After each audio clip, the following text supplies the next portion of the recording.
Welcome to the Soulful Valley podcast, the sanctuary for soul-led entrepreneurs, creatives, and changemakers ready to rise.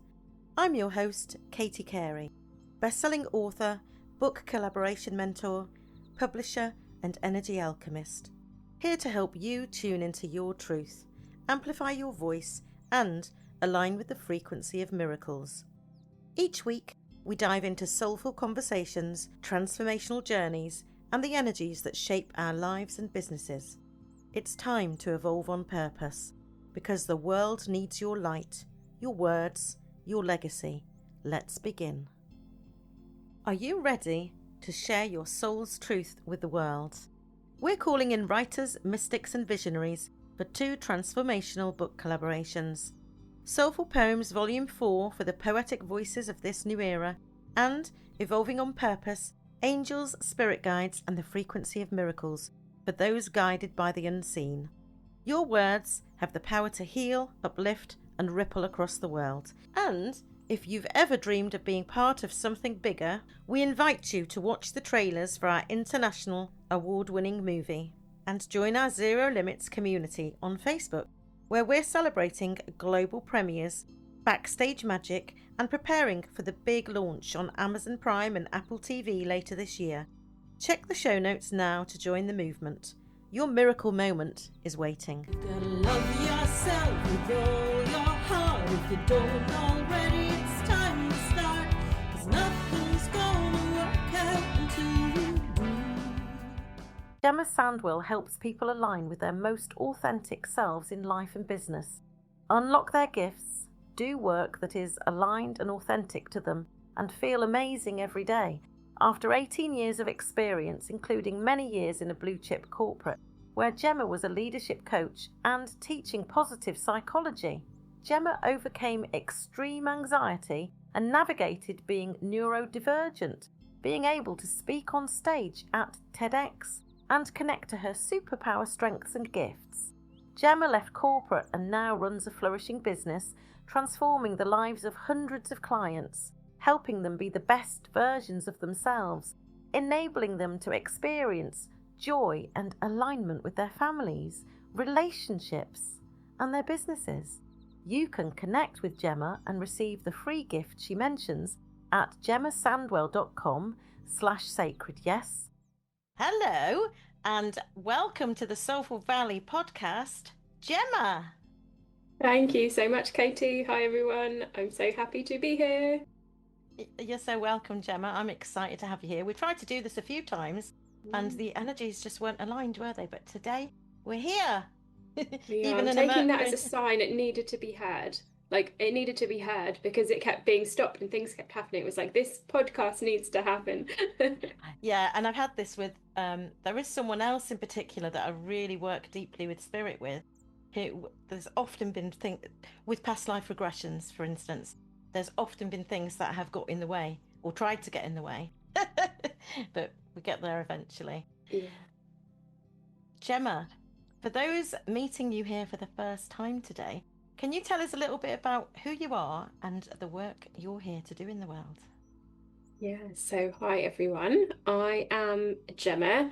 I'm an energy alignment coach, and I have been on this journey for about 18 years, which started with me studying psychology. So I have a background in neuroscience, and then in the later years went through an awakening, learned energy work, learned quantum healing, learned all about the quantum field, and one of my clients very nicely described me the other day as a bridge. So that's kind of the term I'm using now, is being the bridge. So I really am that bridge between the science and the spiritual, for helping women to align to their most authentic selves, to unlock their magic and their gifts, to really flourish in life, in business. So it is really that blend of the science and the spiritual and the quantum field, getting your life and business into alignment with your sensitive superpowers. I work with a lot of neurodivergent women on helping them turn their neurodivergent, which a lot of us, a lot of people, certainly for me when I was going through my diagnosis, can be viewed as, we can be viewed almost as like this 3D box of like these traits or struggles, but actually one of the biggest things that I see with the women that I work with is that the gifts and the superpowers that lie within there, and moving into and channeling that into that energy to help them achieve their amazing goals. Now, this isn't a question that, you know, I'd planned to ask you, but now that you've brought that up, can you just share what neurodivergent women are for listeners who don't really understand that? Yeah, that's a great question. I love these random questions. So I guess on a kind of scientific angle, and then I'll talk about the non-scientific angle as well. Neurodivergent women are women that are here to do something different on the planet at this time. So we have been brought to this planet with, it might be heightened sensitivities. It might be having lots of energy to put into things. But it's a group of women that have come to this planet, and I believe have come on this planet throughout history, but more so now, ready to help shift the planet and show people that there is a different way of being. So scientifically, what neurodivergence basically means is that your brain is wired slightly differently. So for me, that was, the 3D label of autism and non-diagnosed ADHD. For some of my clients, that is, the 3D label of like dyslexia. But basically, it means our brains are wired slightly differently. So therefore, we need something slightly different to the norm and mainstream. And I believe, like spiritually, I truly believe that, well, most people in my world are neurodivergent, which I usually find that anyway. We kind of, attract to each other and find a similar tribe. And I believe that we are here for something spiritually. We are here for something bigger, and we are here to show the world a different way of being, a gentler, more nourished, more feminine-led way of being in the world, which is where the world is heading towards anyway. So that's my kind of sciencey and spiritual definition of what neurodivergence is and why I believe that we are here to do this at this time. And I love that about you with the psychology and the woo, because that's where I come from, because I studied psychology at degree level whilst running an alternative mental health charity. So I wanted it all. I wanted it's the way forward. Yeah. And we tend to get people that are both science and spirituality on this podcast a lot of the time. So yeah, that's why I was excited that you were going to come and have a chat with me. So you mentioned wanting to talk about manifestation on this interview, energy alignment, and living with zero limits. What does living life with zero limits mean to you personally, Gemma? I'm going to tell you a little story, actually, for this one. So I want to rewind back to 2014. This was when I started to be aware of what a life with zero limits was. And this was the spark that really started that journey. And this, for me, was on a course in London, in central London, like literally above Liberties of London. So those that know London know how central that is, literally off Oxford Street. And for someone who's very sensitive, I always found London incredibly difficult. The hustle, the bustle. I would get off the train and I'd be like, oh my gosh, take me back to my country home immediately. And I started to feel this inner peace that I had on day one of this course. I started to feel, it was a positive psychology course, I started to feel this inner peace that I had not felt my whole entire life. And the first day going home after that course, and I phoned my mum and I was crying my eyes out in my hotel room. And she was like, are you okay? Do you need to come home? What's the matter? I was in floods and floods of tears. And I said, Mum, the reason I'm crying is because I can feel that this is the start of my life. And I have finally found a way to be happier, to live my purpose. And I finally feel for the first time in my life that I can actually change my life. Like up to this point, I was not a very happy person. I was in a really misaligned marriage. I was living in a really misaligned place. I was in a career that made me deeply unhappy. It was, great career on paper, great marriage on paper, great home on paper, all of those things. But I was living a deeply misaligned life. And this was that first spark through learning this stuff that was like, I can actually change my life. And I was just in floods of tears, and I was right. Like from that moment on, I got to understand myself and who I was on a deeper level, and start to create that life by design, that zero limits life, and just go for it. And that's what it means to me. It's like knowing the compass direction of where you are heading, and knowing that there are no limits. Knowing, like a bit like the song, No Limit. I always think of the song, No Limits. Like knowing that you can create whatever you desire, whatever is in your vision and like feels good for you, and you know that is in alignment for you. And then like having the tools, having the like aligned energy to go and get it. Like from that day forward was when that started for me, and that was that spark. That was like something else is possible. It's like, and I think you'll resonate with this as well, Katie, that like something else is possible. Like there can be something different here, and we can turn this around and head towards that. That is what zero limits means to me. Thank you for sharing that. That's a really powerful story. You've shared that you manifested your dream life, business, and soulmate. Could you walk us through a defining moment when you knew that manifestation was truly working for you? Yeah, it has to be. I would say they've all been magical, but the defining moment of magic for me, which kind of comes into the home and the partner in the same one, because it was weirdly connected. I went to visit my now partner, but she was just a friend at the time, and I'd gone to visit her, and I'd been really working on manifesting like where I desired to live and what that would look like. And at the same time, I was really surrendered to what would come. And I was in this space of like incredible self-love at the time, like asking myself, how can I be my own best partner? And just in this space of really taking care of my needs, like going beyond self-care into like self-devotion, like really devoting to self. And I went to see my friend, now partner, and as I walked up onto the cliff top location where she lived, I said, I want to live here. I can feel it in my body. I want to live here.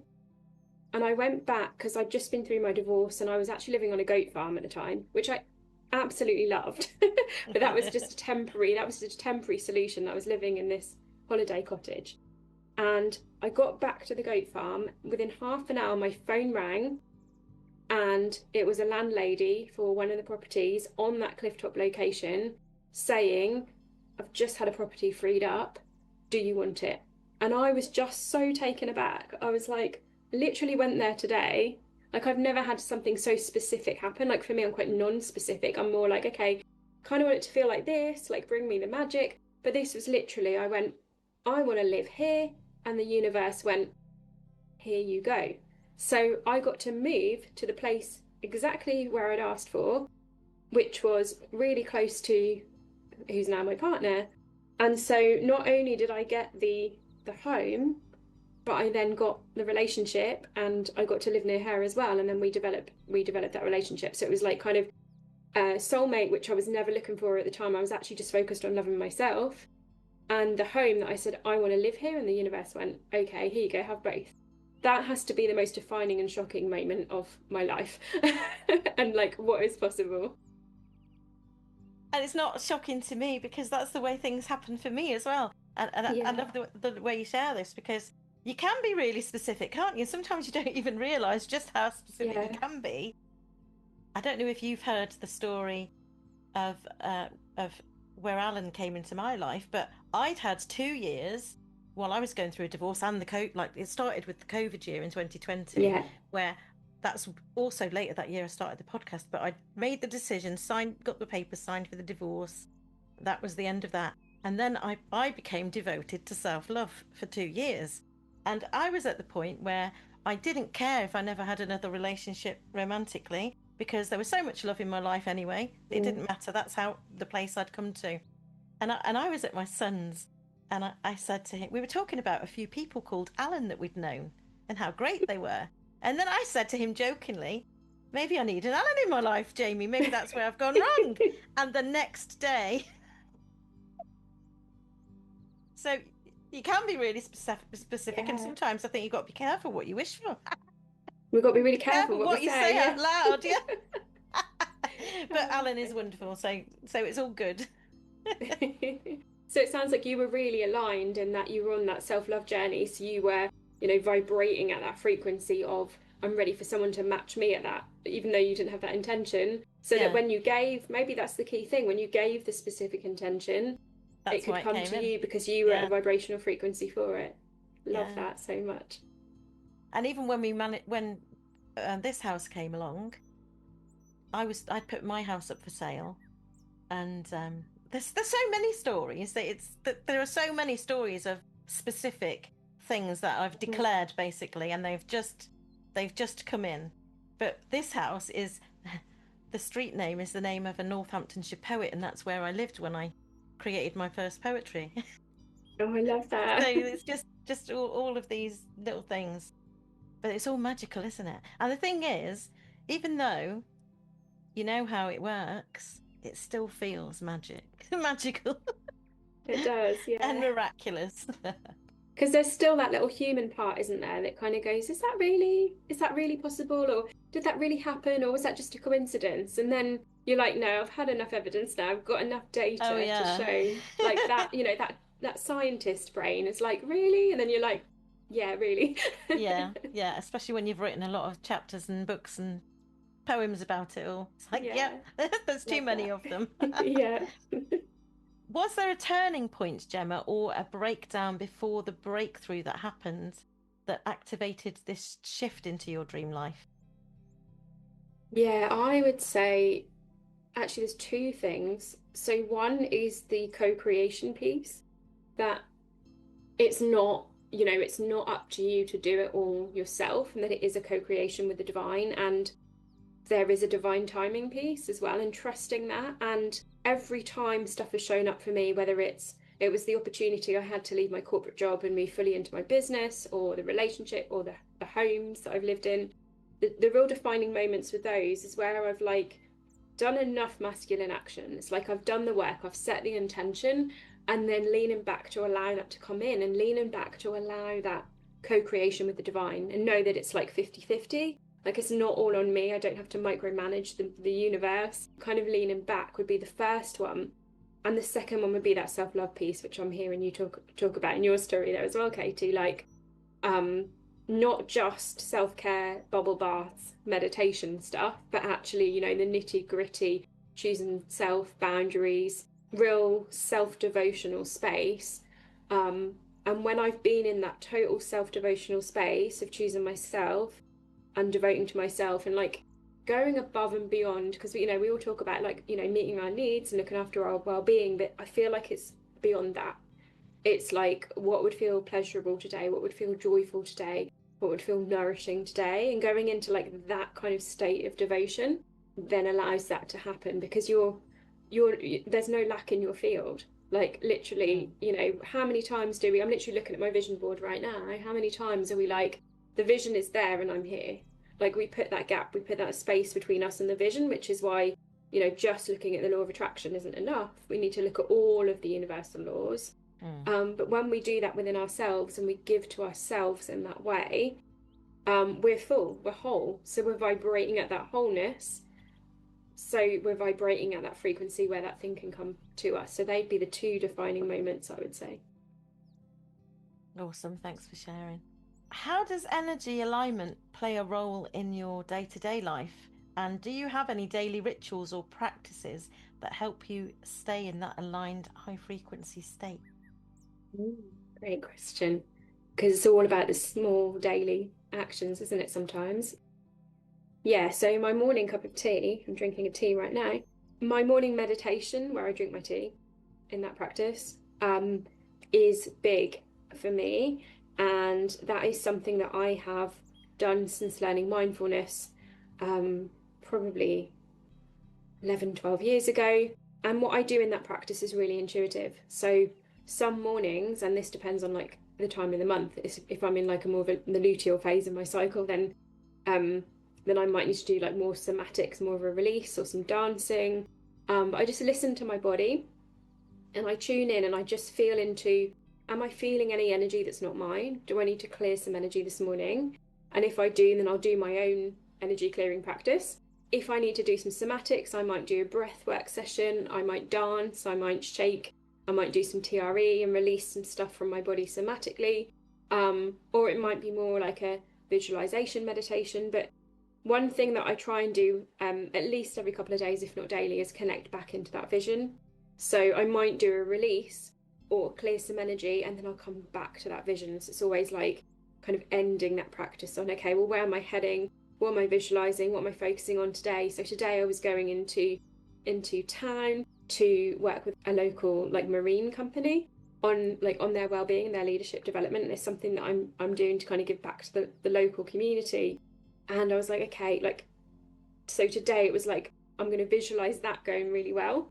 And I'm going to visualize the walk into town being like really, because it's quite a long walk actually. So it's like, oh, it's free and easy and I can see the sea. And then I might focus in on my bigger vision and like get into the feelings of that. So I try and get into those feelings daily if I can, if not every couple of days. And then it's, what do I need to clear? What do I need to release?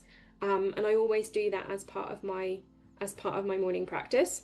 And then just throughout the day, it's like those little choices, those little reminders, like no matter what is going on around me, or even when things are going on around me, or if someone in my life is struggling or something's happening, like right now they're digging the road up outside and that's really disruptive for somebody who's got big like sensory, has a big like sensory thing. You know, all of those things, and then that reminder, come back to self, to raise my vibration, to breathe in and raise that vibrational state like moment to moment throughout the day as well. So it's like the daily practice, and then it's the little remembrances throughout the day.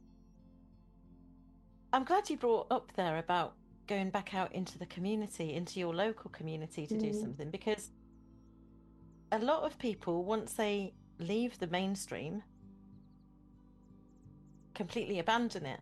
So even the fact that you can manage that and you have the tools to manage going back out into the real world is something that a lot of people in this spiritual arena don't do. They cut themselves off from a lot of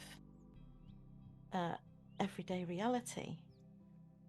So it's how do you manage that? I think you've brought up an absolutely brilliant topic there, Katie. This is something. So I went through a period of time, which was probably 2, maybe even 3 years, where I didn't do that. And in those 2 to 3 years, I also didn't connect to spiritual practices. There was a lot of spiritual practices that I didn't do as well, because I went through, and I feel for some people, this is a really important part of the process. I went through like a bit of a dark night of the soul, where I was just so incredibly sensitive and I was feeling everything that I couldn't even go to the supermarket.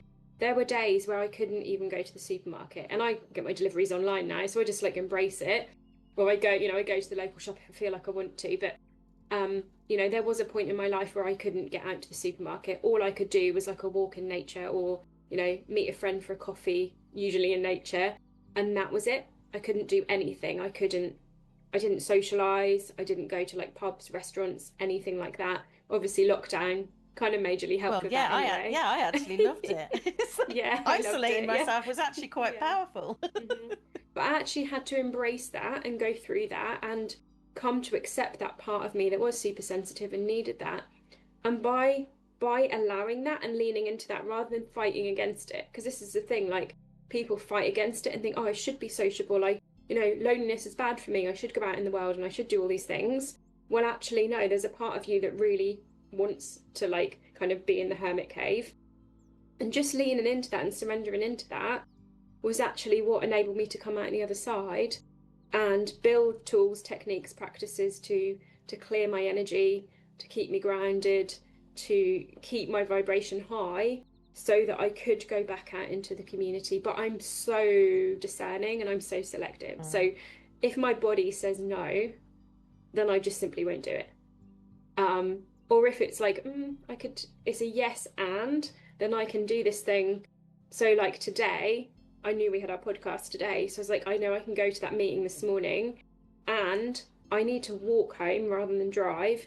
So I get my time in nature and I walk home via the beach and I get that nature and I clear my energy on the way home. So I can do this and then I won't have any more calls today. So it'll be like a yes and. Yes, I can do that but it's taken that time of building that self-trust and building those boundaries and building that discernment to know whether it's right or not, and then ultimately have the tools to do it. But I feel like that hermit part for a lot of us that happened in lockdown as well was really useful. That's actually like something that we need, and as sensitive women we need that, because our gifts are really sacred and we need a really sacred space for that, that channel to open, for those messages to come through, and to be grounded enough to receive that light is actually really, really important part of the journey.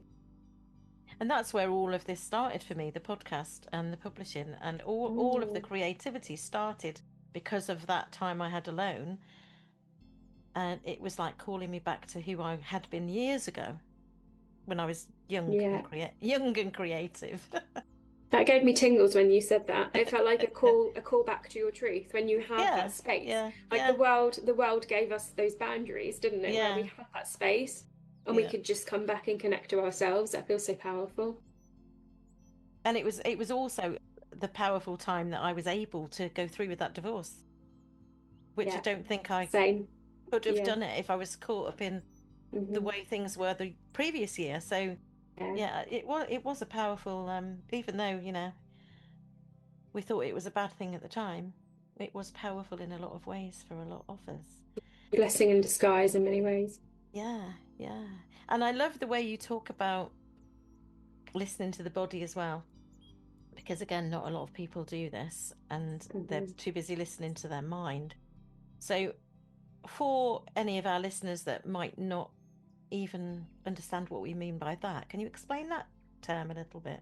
Yeah, so I think a lot of us are, well, actually, all of us are born listening to our bodies, right? So we're hungry, we cry, we want affection, we cry.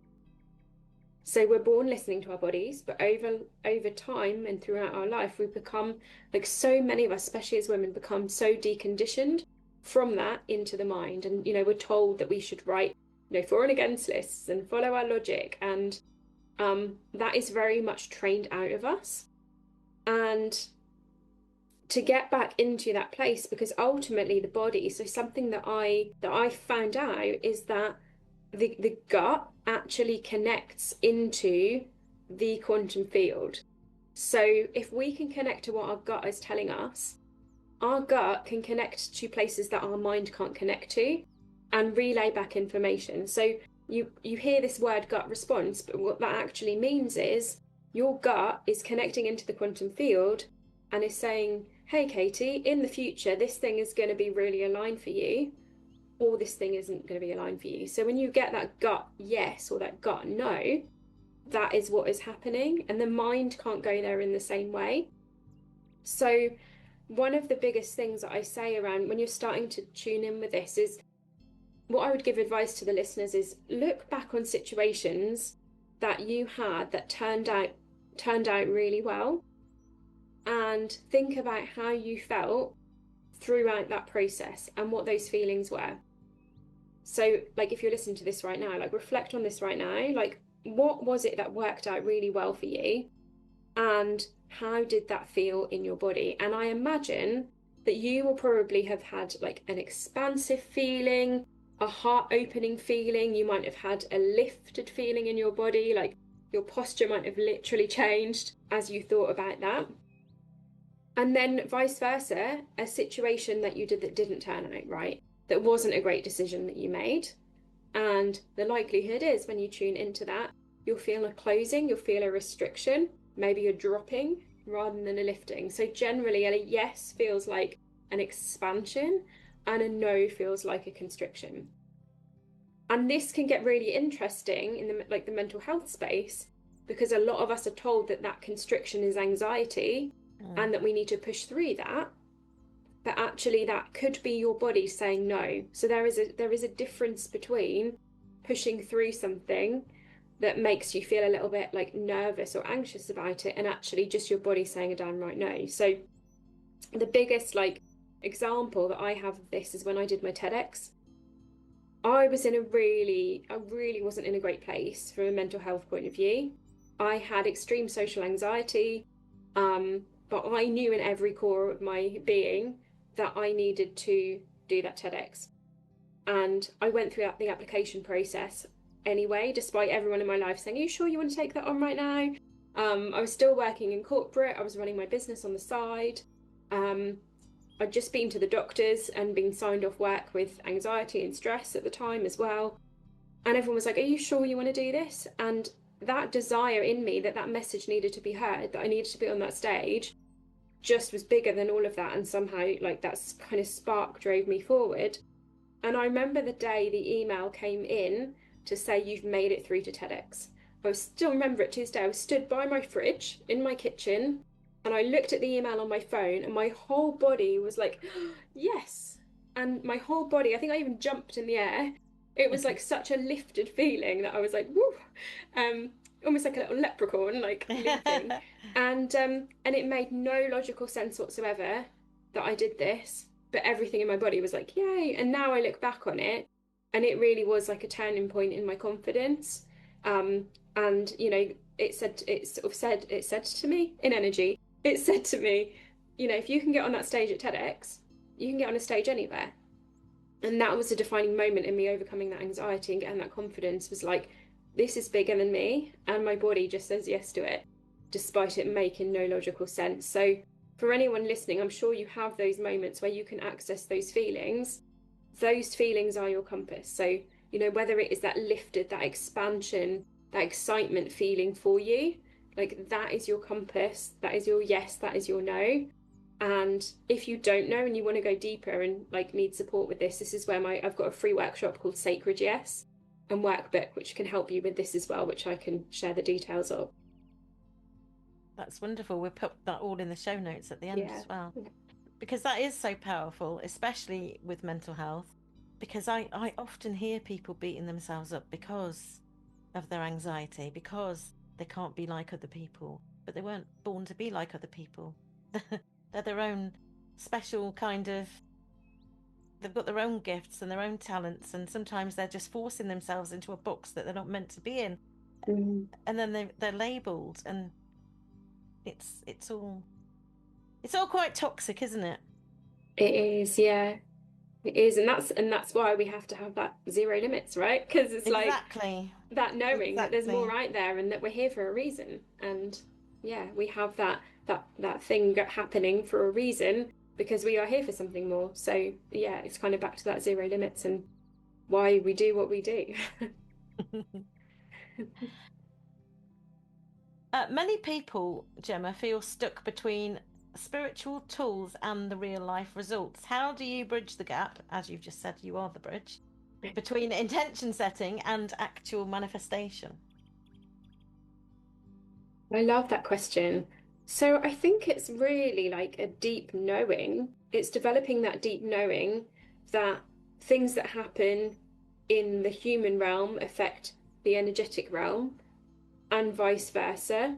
And it's really, I feel it's something that comes over time, that you start to develop this awareness that when you do certain things, so I've had situations where I have agreed to something on a human level and that has affected something on the energetic level, and then vice versa, like with manifestations, right? In manifestation, like an energy is done and then it like it creates in the 3D, and we have to take that 3D action as well. So I feel it's like the knowing, and it's building that trust in that process as well, and knowing that sometimes the 3D is, because the 3D vibrates like more slowly. I'm literally wiggling my finger for those on the podcast listening. You're not going to know what I'm doing.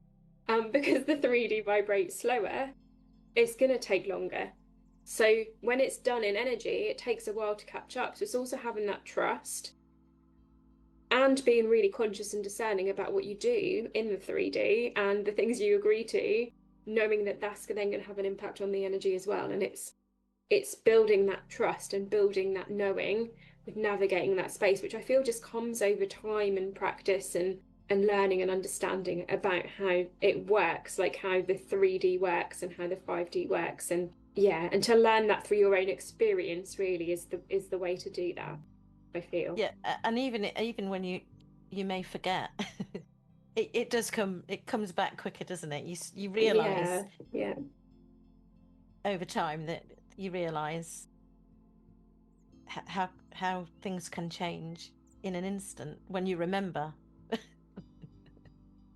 Yeah, I had a lady come for a session yesterday with me, and we shifted something in her energy that had been there her whole entire life.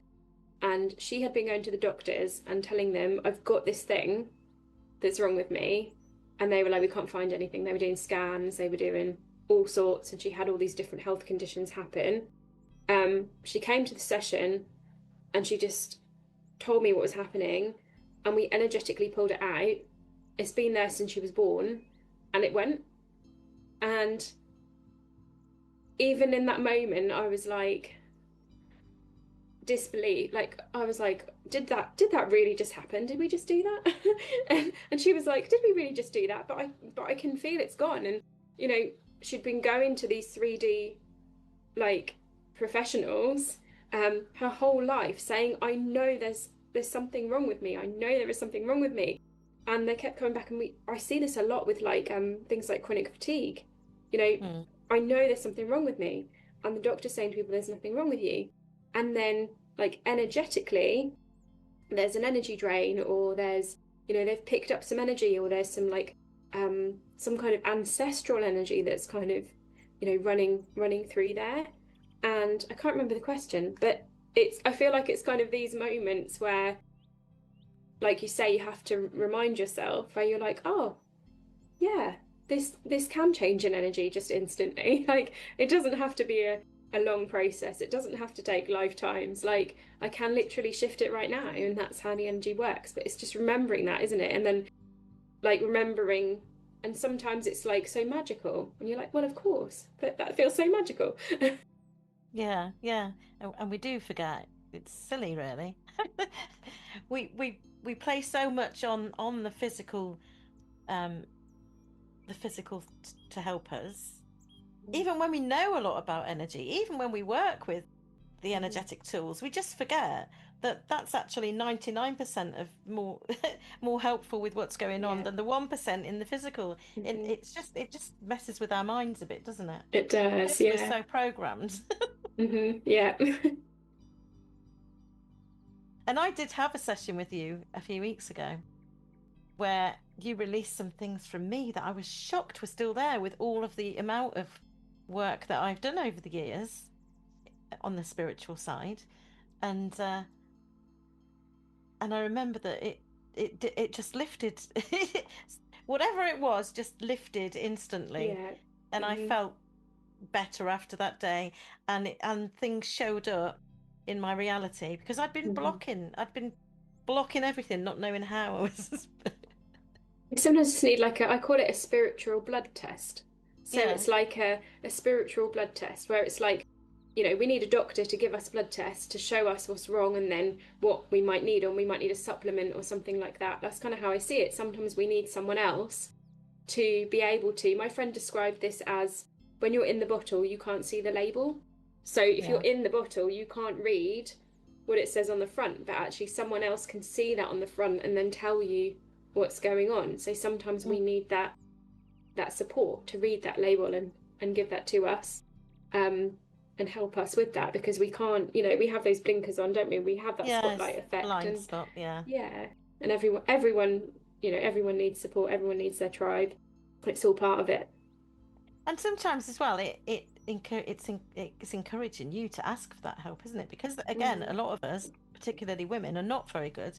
We're great at offering help, but we're not very good at asking for it. So that's another one of those things that we've been programmed to feel that it's bad to ask for help. I don't know. It took me decades to figure out that one. And that's part of that process of like leaning back as well, you know, even asking for the divine help.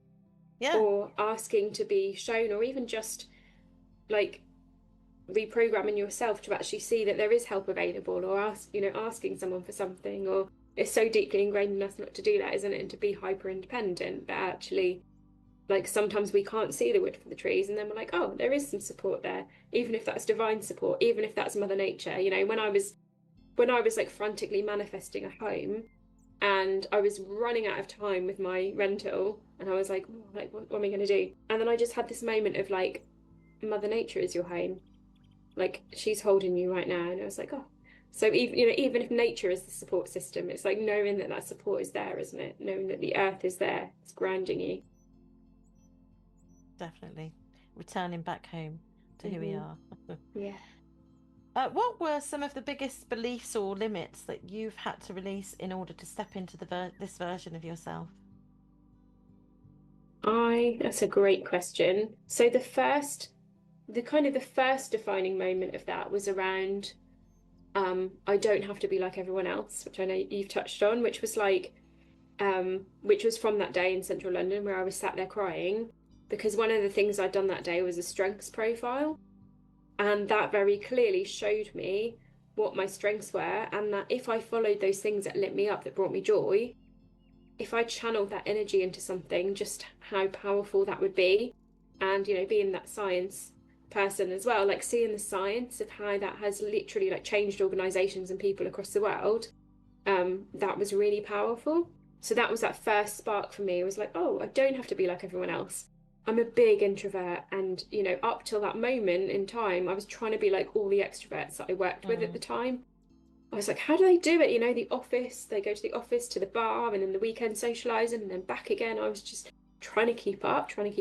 So that was like the first thing. And then I think the second thing was like, after my autism diagnosis, was the limits that the kind of 3D world, the 3D box of the autism, that the limits that could have put on me, because it is seen as a disorder.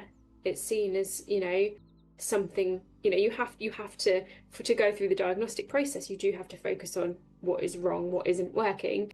So I think also then moving beyond that, I had to go through that, and that was incredibly validating for my inner child, who felt weird and different and wrong for a lot of her life. I had to go through that, and that was incredibly validating, which was like, your brain works in this way, like there is something different with you, your brain works in this way. And then like moving through that into, okay, well, I'm obviously here with this for a reason, and that knowing, that deeper knowing of why that was there, and my sensitivities, and actually how I needed to protect that really sacred, sensitive version of me, and that they were multi-dimensional gifts. Like that was a big transformation for me, and a lot of the neurodivergent community didn't want to know, and actually didn't want to be in those conversations, which was really interesting. So again, I went through this like, well, I don't quite fit in then, because I'm not neurotypical, I don't fit in the neurodivergent community, I don't fit in the scientific community because I think I'm too woo, I don't fit in the spiritual community totally, because I'm like super discerning, and I don't work with a lot of things and a lot of practices, and I bring the science. And it was like, where do I fit? And then kind of having that defining moment of, actually, I'm multidimensional, I'm here to do something different, I'm here to show people there's something different.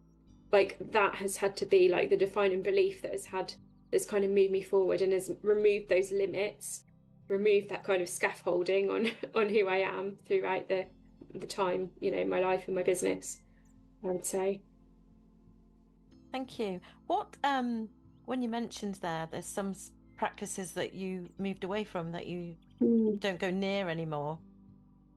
Can I ask what they are and why? That's a great question. Yeah. So can I just caveat this to say that, like, absolutely no judgment for anyone that is still using any of these things, because I truly believe that everyone is on a different timeline and needs different things, needs different modalities, needs different ways of working, different people, and everything like that. So I was a Reiki master, and I have moved away from Reiki. And the reason for that, I don't believe, like where I'm at now is, I don't believe there's anything wrong with like the pure Reiki itself. but more what can happen through the lineage and through a lot of teachers and practitioners not teaching shadow work and not working on trauma healing as well. So to kind of caveat that, I would say, like, I feel as a practice, as long as the trauma work and the shadow work is done alongside it, then, you know, that's a different place. But unfortunately, I had experience of not including those things in my practice, and learned the hard way and had to clear a lot out of my energy. I went through a phase where, this is why I trained in quantum healing, because I went through a phase where I was having to have a quantum healing session every week, because there was so much in me to clear that had come in through the Reiki and through the teachers. So unfortunately, that kind of ruined that whole thing for me. And that's why I then went on to train in quantum healing, because it gave that deeper healing in the energy, and like specifically being able to name things and clear them. I know not everyone has had that experience, and that was a journey I was meant to go on so I could learn more about the energies and how they feel. And the other thing is, I have let go of a lot of my guides as well. And for a couple of years, I didn't work with my guides at all, because I didn't know who I could trust and who I couldn't. I did have some imposters in there who actually weren't for my highest good, and actually one in particular was kind of quite involved in, this is probably for another podcast, quite involved in this like trauma bond situation I had, where you know, I was being told it was a twin flame and I needed to continue this relationship despite it being really toxic. And this guide wasn't actually a guide, it was actually something quite dark that I was connecting to. He was connecting to me and this guy and giving us like what's the word, messages that weren't for the highest good, basically. So yeah, in that kind of time I talked about that dark night of the soul, where I also didn't go out and stuff like that as well, I stopped working with my guides. But I'm now in that space of like self-trust and discernment, and I'm like, as long as I'm bringing in source energy, then anything that comes into that space has to be source energy. And I've started working back on my guides again, but I've kind of sacked some off, for want of a better word, because you know, they didn't have the highest intentions. So yeah, I'm much more discerning now, and I kind of pick and choose. I also didn't use my tarot oracle cards for 2 years either, because again, some of them felt off and I didn't feel like I could trust myself. But now I brought those back again. I use the Lightseer Tarot, which I absolutely love, and it has journal prompts, which I just indulge in. And I use the Rose Oracle, but I have got rid of loads of those as well. Yeah, it's been a real journey of discernment for me, and kind of not doing certain things and then building that back up again, like going back out into the world again, and then going back to some tools again that feel right for me, and kind of feeling my way through them. But yeah, I do believe that everyone is on a different timeline, so everyone will have something that works for them. You know, some of my clients are really super religious and only want to work with God and Jesus, and that's fine, and that works, because in my quantum healing sessions we only work with source. So for those clients, that's God, and that works for them. You know, other clients work with other things, so there's no right or wrong really. But the main thing is like building that sacred yes and that sacred no in your body, so you know what feels right for you, what doesn't. And that discernment. Would you agree? Absolutely. And I was a Reiki master as well, and we used that quite a lot in our charity back then.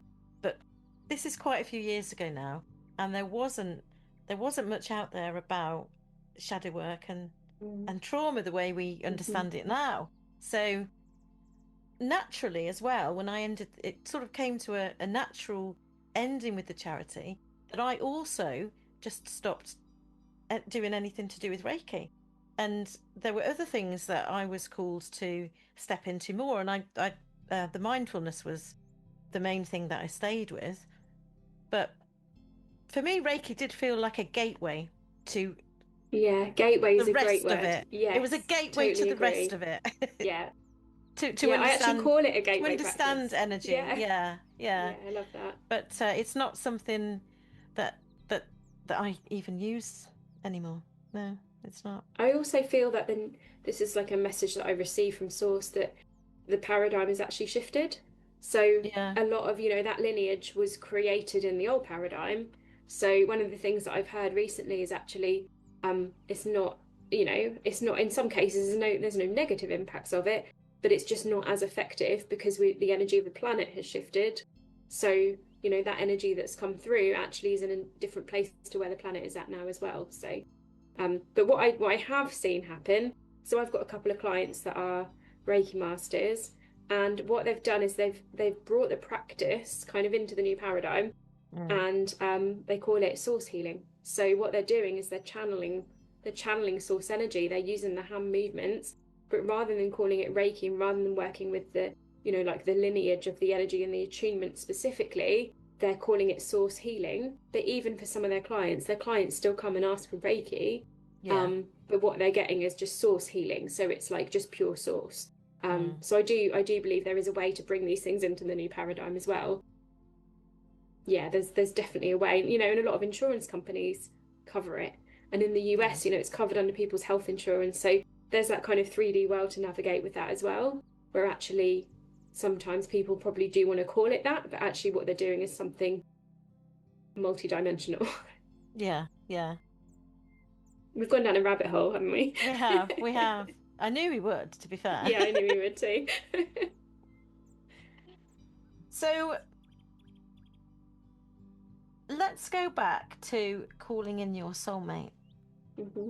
How has that affected your own expansion personally and professionally? So it's affected everything really, because it's really helped me to understand that law of vibration we talked about earlier, that you have to come from that space of fullness rather than lack to attract what you want. So when I was going through that stage, I was literally asking myself, like, how can I be my best partner today? I was taking myself out on dates. I was, you know, buying myself gifts, and I still do that now, but I was really in the energy of it, like proper, like self-devotional space.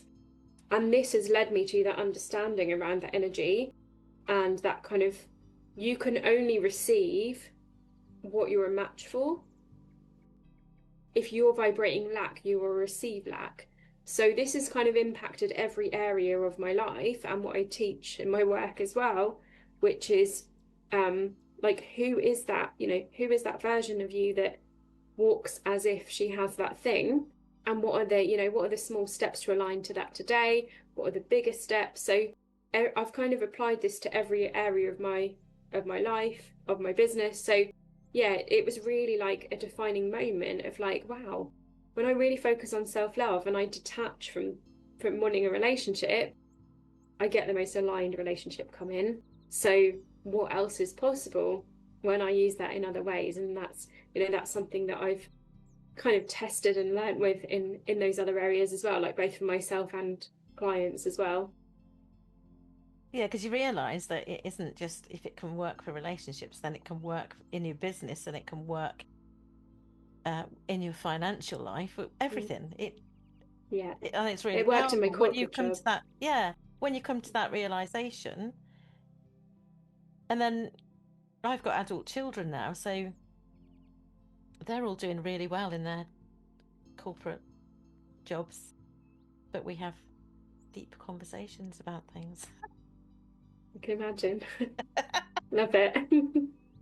And so you can see it. I can see how powerful the way they do things and the way they think. They don't even realise what it is that they're doing, really. But I can see how powerful it is in their lives without it being, you know, on the area of being an entrepreneur and your own business and things. And I can imagine that you've role modeled that so well. Like, they've seen you do that, and they're probably like, oh, that's magic. It's quite normal now. I mean, my daughter's really recognising how brilliant she can be at manifesting, but it happens on both sides with her. But it's quite obvious. So, can you share, Gemma, a recent experience of a synchronicity that reminded you you're still living in the frequency of miracle?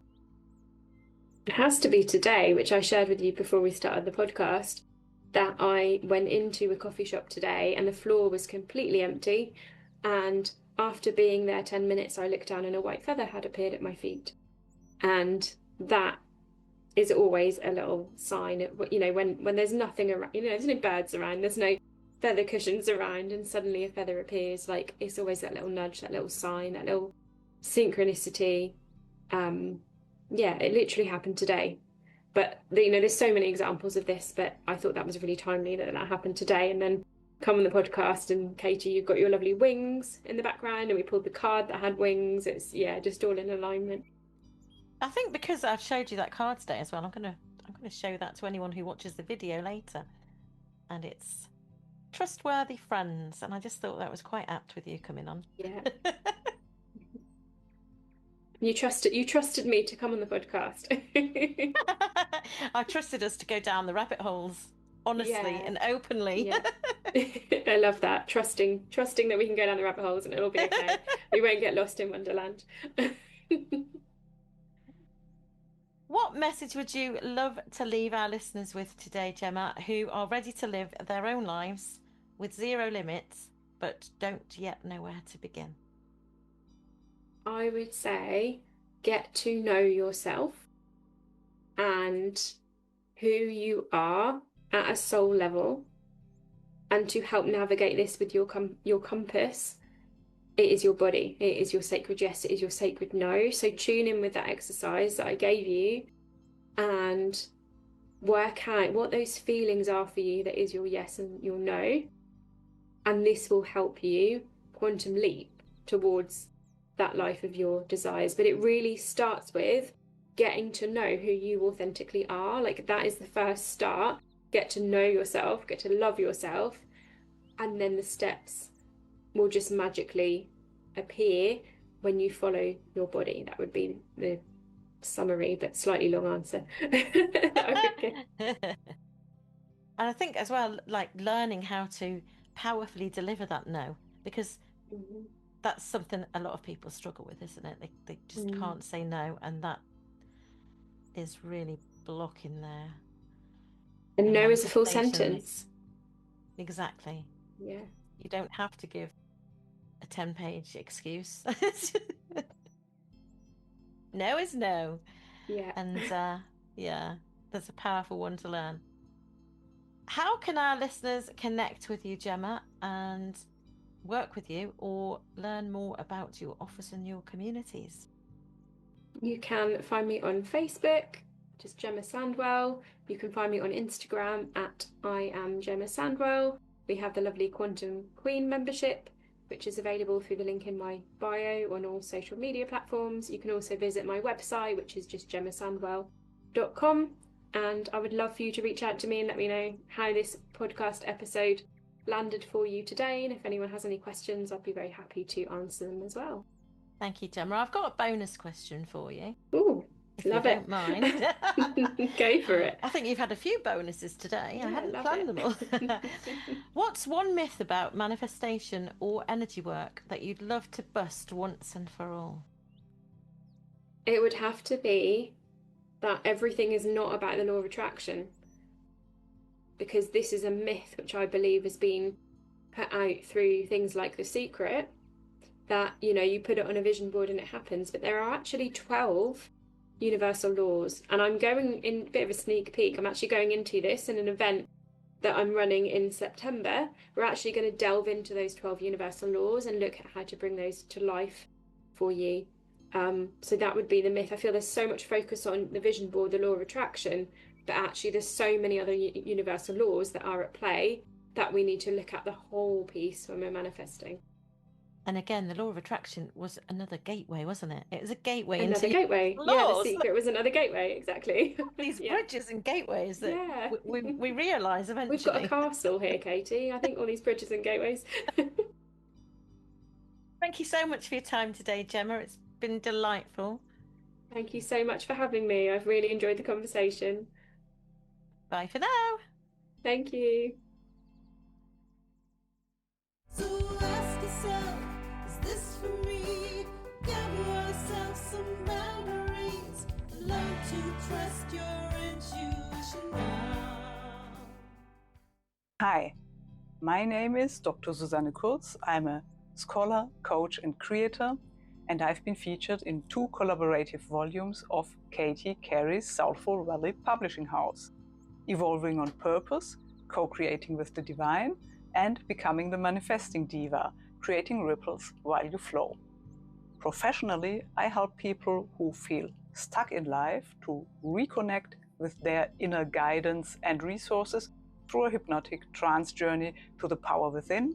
And I also help authors and business owners with their technical stuff, like book formatting, video editing, image editing, and platform management, like uploading things.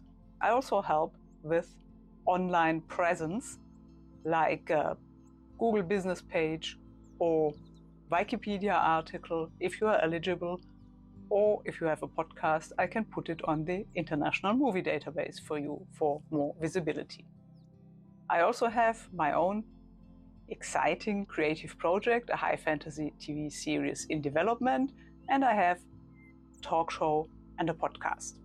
Now, the experience of being in Katie's book collaborations is nothing short of miraculous. For once, I really enjoyed the exciting and exhilarating experience of the lounge itself. And by the way, I love the reels and images that Katie creates for social media. On the other hand, it's a great win to add international best-selling author to my resume, something I hadn't experienced before, although I had published other things. And most importantly, there's a very supportive community, and I personally have not only won business clients through that, on top of the visibility factor, but also true friends. And that's probably the most important thing for me and the most precious thing. So if you're considering to join one of Katie's book collaborations or book a solo book package, I can warmly recommend that. Thank you for tuning in to the Soulful Valley podcast.